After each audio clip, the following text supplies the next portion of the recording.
ജനങ്ങൾക്ക് ഒരു ഇതാണ്, സ്ത്രീകളുടെ ആധിപത്യമാണ്. സ്ത്രീകൾ അവരുടെ ഏരിയയിൽ ഇവർ ലാക്കത്തങ്ങ് ചെയ്താണ് ഇയാൾ ചെയ്യുന്നത്. അയാൾ നല്ല രീതിയിൽ അഭിനയിച്ചാണ്. അവിടെ മോഹൻലാലൊന്നും അഭിനയിച്ചാൽ എത്തൂല്ല, മോഹൻലാലോ മമ്മൂട്ടിയൊക്കെ അഭിനയിച്ചാൽ എത്തൂല്ല. ഈ നസീർ പഠിക്കുന്ന പടങ്ങൾ സാറിനക്കാർക്ക് എടുക്കാനൊക്കില്ല.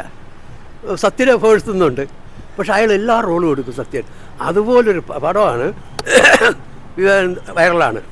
ഇൻ്റർവ്യൂവിന് ശേഷമാണ് അത് കൊഴുക്കുന്നത്. ഇത് പഴയ ഒരു മൂഡാണ്, നമ്മുടെ കാലഘട്ടത്തിലുള്ള ഒരു മൂഡാണിത്. അതുകൊണ്ട് നമുക്കത് പറയാൻ ഒക്കില്ല. പടം ഓടാൻ സാധ്യതയുണ്ടെന്നാണ് എൻ്റെ ഘട്ടം, പക്ഷെ ആൾ വളരെ കുറവായിരുന്നു. ഇഷ്ടപ്പെട്ടില്ല പടം, കൊള്ളൂല. പോസിറ്റീവ് പറയാനായിട്ട് ഒന്നുമില്ലേ, കുഴപ്പമില്ല, അത്ര തന്നെ. ആവറേജ്. പെണ്ണുങ്ങൾക്ക് കാണാം, അതും ബേസ്. സബ്ജക്റ്റ് എന്ന് പറഞ്ഞാൽ ഇരുന്ന് ഉറങ്ങിയായിരുന്നു സെക്കൻഡ് ഹാഫ് തൊട്ട്. ഒരു ആവറേജ്.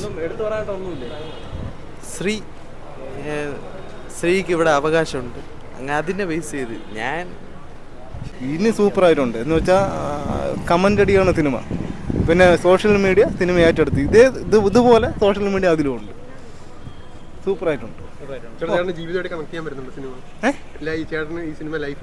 അത് ഇതുവരെ ഉണ്ടായിട്ടില്ല. ചിലപ്പോൾ സ്റ്റുഡൻസ് ചിലപ്പോൾ അത് വഴിക്ക് പോകും. ഈ പുതിയ കാലഘട്ടത്തിൽ ടോക്സിക് റിലേഷൻഷിപ്പിനെ പറ്റിയൊക്കെ പറയുന്നത് അതിലുണ്ട്.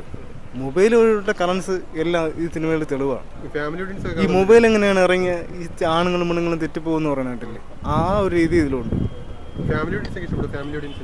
ഫാമിലിക്ക് അത്ര ഏറ്റെടുക്കാൻ പറ്റിയ സിനിമയല്ല ഇത്. സ്റ്റുഡൻസിനെയൊക്കെ ഏറ്റെടുക്കാൻ പറ്റിയ സിനിമയാണ്, സ്റ്റുഡൻസിന് അല്ലാത്ത ആൾക്കാർക്ക്. ഇല്ല, കുഴപ്പമില്ല, കൊള്ളാം. എന്താണ് ഇഷ്ടപ്പെട്ടെന്ന്? കുഴപ്പമില്ല, കൊള്ളാം. കുഴപ്പമില്ല, കഥയുണ്ട്, കണ്ടിരിക്കാം എന്നുള്ള, അല്ലാതെ പ്രത്യേകിച്ച് പറയത്തക്കതായിട്ടൊന്നുമില്ല. ഒന്നുമില്ല, അങ്ങനത്തെ ഒരു പ്രത്യേകതയും സിനിമയില്ല. കമലിൻ്റെ സിനിമ എന്ന് വിചാരിച്ചാൽ കണ്ട അതിനെ ഒരു സിനിമ എന്ന് മാത്രമേ ഉള്ളൂ. കോമഡി, സിറ്റുവേഷൻ കോമഡി അങ്ങനെയൊക്കെ ഉള്ളൂ.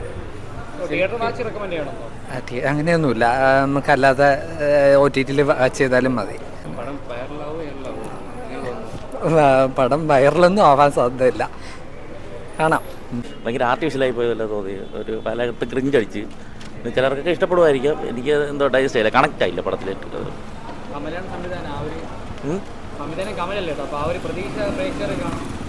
അല്ല, കുറെ കാലം കൊണ്ട് പുള്ളിയുടെ പടം അത്രയും ഇത് വന്നില്ലല്ലോ. കുഴപ്പമില്ല, ഓൺ ടൈം വാച്ചബിളെന്ന് പറയാം. നല്ല സിനിമയാണ്, വളരെ ഇഷ്ടപ്പെട്ടു. വളരെ ഔട്ട്സ്റ്റാൻഡിങ് പെർഫോമൻസ് ആണ് ഷൈൻ ടോം ചാക്കോയുടെ.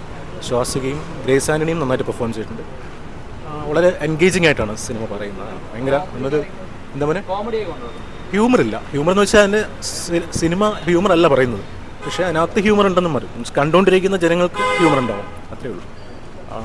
വളരെ നല്ല പെർഫോമൻസ്. കമൽ സാറിൻ്റെ ഒരു കമ്മിങ് ബാക്ക് എന്ന് പറയാം. ഒരു പക്ക ഫാമിലി എൻ്റർടൈനർ എന്ന് വെച്ചാൽ ഇപ്പോഴത്തെ ന്യൂ ജനറേഷൻ ഫാമിലിക്ക് ഇഷ്ടപ്പെടുന്ന തരത്തിലുള്ള ഒരു വിഷയമാണ്. എല്ലാവർക്കും ഇഷ്ടപ്പെടും, പുതിയ തലമുറയ്ക്ക് ഇഷ്ടപ്പെടും, എല്ലാവർക്കും ഇഷ്ടപ്പെടും. ഇപ്പോൾ എന്നെ സംബന്ധിച്ചിടത്തോളം ഇത് ഞാനുമായിട്ട് റിലേറ്റ് ചെയ്തതല്ല. ഞാനിത് റിലേറ്റ് ചെയ്തിട്ടുള്ള ആരെങ്കിലും ആയിട്ടാണ് പടമെങ്കിൽ തീർച്ചയായിട്ടും അവർക്ക് കൂടുതൽ ആകർഷണീയമായിരിക്കും. എന്തായാലും പ്രകടനമൊക്കെ നന്നായിരുന്നു. ഏറ്റവും പുതിയ കാലത്തിലെ മലയാളിയുടെ പെർവേർട്ടഡ് ലൈംഗിക ചൂഷണത്തെയും ലൈംഗിക രീതിയെയും അല്ലെങ്കിൽ ലൈംഗിക സ്വഭാവത്തെയൊക്കെ അടയാളപ്പെടുത്തുന്ന ഒരു പടമാണ്. കമൽ സാർ എല്ലാ കാലത്തും ഒരുപക്ഷെ ഏറ്റവും കാലികമായ വിഷയങ്ങളിൽ ഇടപെടുന്ന ഒരാളാണ്. വരും ദിനങ്ങളിൽ വിവേകാനന്ദൻ വൈറലാനെന്ന സിനിമ ചർച്ചയാകാൻ പോകുന്നതെന്നാണ് എനിക്ക് തോന്നുന്നത്. കമൽ സാറിൻ്റെ ഒരു ഇതുവരെ കാണുമെന്ന് പറഞ്ഞാൽ നമ്മൾ പുള്ളിക്കാരൻ്റെ ഇങ്ങനത്തെ ഒരു ടൈറ്റിൽ ഒരു പടം വരുമെന്ന് നമ്മൾ ഒരിക്കലും പ്രതീക്ഷിച്ചില്ല. കാരണം അങ്ങനത്തെ പടങ്ങളെല്ലാം അത്യാവശ്യം നന്മ ആയിട്ടുള്ള പടങ്ങളാണ് കൂടുതൽ ചെയ്തിട്ടുള്ളത്. പക്ഷേ ഇങ്ങനത്തെ ഒരു രീതിക്ക് വരുമ്പോൾ ട്രെൻഡിനനുസരിച്ച് സഞ്ചരിക്കുന്ന ഒരു വ്യക്തിയായിട്ട് ഫീൽ ചെയ്തു ഇപ്പം സത്യം. പക്ഷേ ഇത് ആർക്കും അറിഞ്ഞുകൂടാ, അത് നമ്മളെ കമൽ സാറാണ് ഈ പടം ചെയ്തിരിക്കുന്നതെന്ന്. കാരണം പുള്ളിക്കാരൻ്റെ പടങ്ങളൊക്കെ ഒരു വേറെ രീതിക്കാണ് മുന്നോട്ട് കൊണ്ടുപോകാറുള്ളത്. ഇതിപ്പം ട്രെൻഡിനനുസരിച്ച് ചലിക്കുന്ന ഒരു പടമായിട്ട് തന്നെ വന്നിരിക്കുന്ന പടം.